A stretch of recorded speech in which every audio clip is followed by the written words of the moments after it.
Hello everyone. Today we will see how we can calculate covariance in Excel. So let's start. So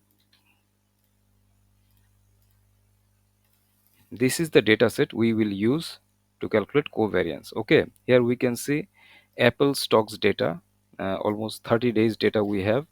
We have open price and low price of the of 30 days. Okay, so here we can see covariance population, covariance sample.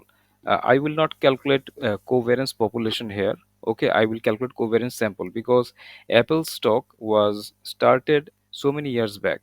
So if we take the first day of trading until this date or until present, then entire data will be called as population. Okay, but because we are not taking that much of data, we are taking only 30 days of data, so we are taking a sample. Okay, that's why we will calculate covariance based on sample. So to calculate, when we type only COV, you can see covariance.p and covariance.s. Covariance.p means when we want to calculate the covariance based on population, then we'll use this function. But for now, we will use this function because this is covariance.s, that is covariance based on sample. I'm double clicking on this. Then I have to select array 1. This is my array 1, then comma, and then array 2. This is my array 2, closing bracket, enter. We can see there is a positive value here. Okay, this is a positive value. So this is how we can calculate covariance. What is covariance?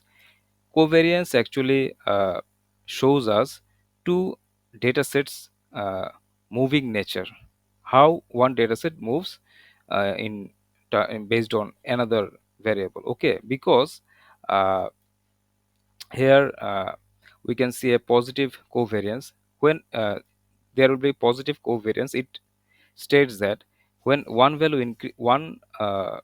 variable increases, the another variable will also increase, or when one variable decreases, the another variable will also decrease. Okay, if this number was negative, okay, it will say that when one variable increases, the other variable will decrease, or when one variable decreases, okay, the other variable will increase.